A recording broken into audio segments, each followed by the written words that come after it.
అంబటి రాంబాబు గారు ఏం మాటలు మాట్లాడారండి? ముఖ్యమంత్రి గారు తల్లిని అవమానించాడు, అవునా కాదా? నేను స్ట్రైట్ గా మాట్లాడుతున్నా. వాళ్ళు ఎట్లు పెడతామా? అధ్యక్ష, మా సొంత కార్యకర్త భారతిరెడ్డి గారి గురించి మాట్లాడితే ఇమ్మీడియట్ గా మేము యాక్షన్ తీసుకున్నాం. ఒక నిమిషం, మాజీ ముఖ్యమంత్రి గారు ఏం చెప్పారు? రెండు చిన్న మాటలు చెప్పారంట. ఒక తల్లిని అవమానిస్తారు, రెండు చిన్న మాటలు. చిన్న మాటలు సొంత తల్లిని గౌరవించడం మీకు అలవాటు లేకపోవచ్చు, నాకుంది.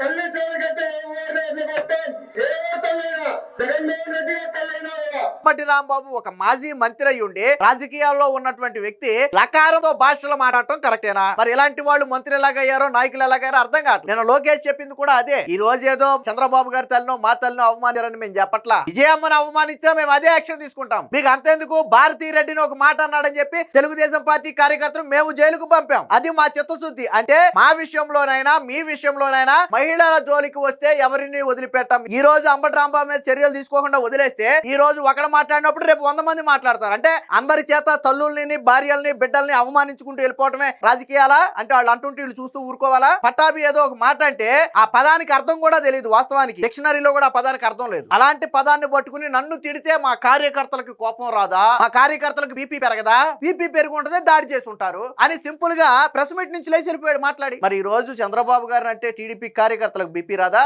జగన్మోహన్ రెడ్డి ఆ రోజు చెప్పిన సూట్ ఈ రోజు ఎందుకు చెప్పలా?